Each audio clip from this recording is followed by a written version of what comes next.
everybody, it's Magic Prepper, and today we're going to talk about the 2019 snowpocalypse, winter storm, whatever they're trying to call it. Now, where I live here in North Dakota, we seem to get a lot of negative, bad weather reports on a regular basis, and it's hard to believe them all. So the whole cry wolf syndrome. Constantly I'm getting weather reports and severe warnings issued to my phone saying it's going to be the worst storm of the century and we're all going to die. And then the next thing you know, you wake up the next day and there's barely any snow on the ground and everybody's back to work as usual. So I just wanted to address some things for you guys, a few things that are, important for us to do here as preppers and things that we want to try to take care of in our everyday lives when it comes to surviving such a terrible extreme condition such as the winter snowpocalypse. Now, I want you guys to know, if you live in a northern state where you expect snow and you expect ice and all those kinds of things, there's no reason why you shouldn't already be prepared for these things. I mean, it's very easy to get everything together that you need, and you want to prepare ahead of time. What is your heating source? Do you use natural gas? Do you use electricity? Or if you're like me and you use propane, has your propane tank been filled before winter came? I mean, it's very important. They have summer pricing for that exact reason, to try to get people prepared,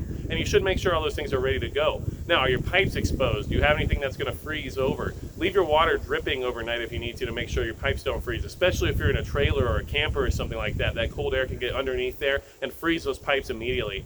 Make sure you have the right clothing too.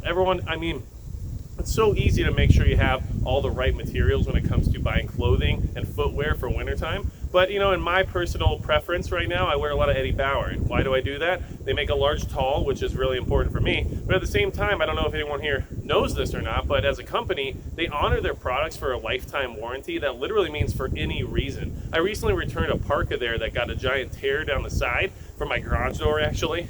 And they just took it and gave me full credit back for the item, like full credit, and it was like a year old. So there's no reason why you shouldn't buy from a company at least like Eddie Bauer or them themselves, because if you can replace your winter gear the next year for the newer, better technology, and it's the full price is getting refunded to you regardless of reasoning, I mean, what's the point of not doing that? So make sure you have all your clothing. Make sure your vehicle's gassed up too. You don't want to be caught out in this kind of weather and these kind of conditions and not have enough gas in your vehicle to at least keep that heat rolling if you need to. Make sure you crack a window if you're in a stationary position so you don't get any carbon monoxide poisoning. But at the same time, you want to also make sure that you can get from point A to point B without stopping too often if you don't need to. Sometimes keeping that momentum and going down the road is where you want to be. The last time I tried to stop and get gas in weather like this, I had to bail out and slide down an embankment because another guy in front of me didn't know how to turn on the ice. So there's a lot of things that you can do to try to prepare yourself for these situations. Now, there's a lot of hysteria related to the news. They get a lot of clicks from this kind of stuff. They want the clicks, right?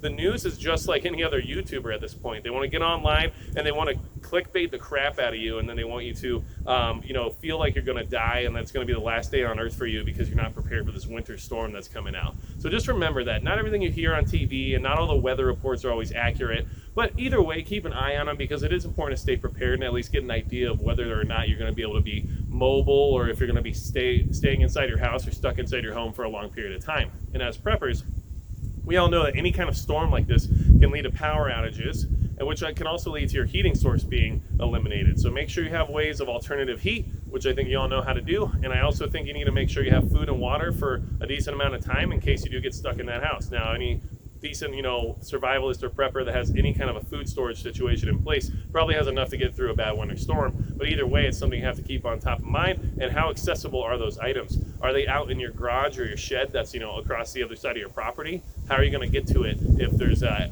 feet of snow on the ground? Thank God there's not 8 feet of snow on the ground, but still, I'm just saying, that's something you have to kind of keep in mind. Make sure you bring everything inside and you have it indoors and accessible for yourself.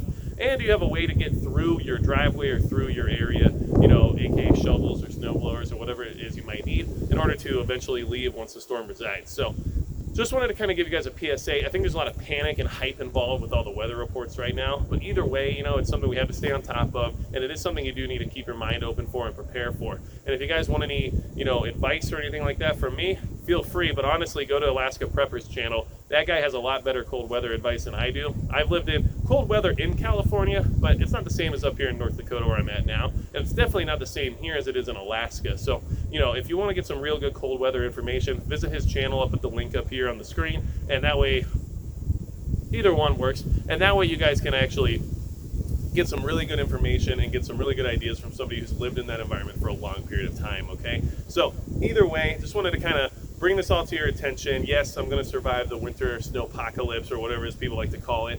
So far, it has been a dud compared to what the news reports said. Don't always buy into the hysteria and the hype, but at the same time, do stay prepared. And any good prepper should just be ready for this kind of stuff, regardless of what the news says and regardless of what the weather reports are bringing out your way. So without having anything else to say about it, that's going to be it for Magic Prepper.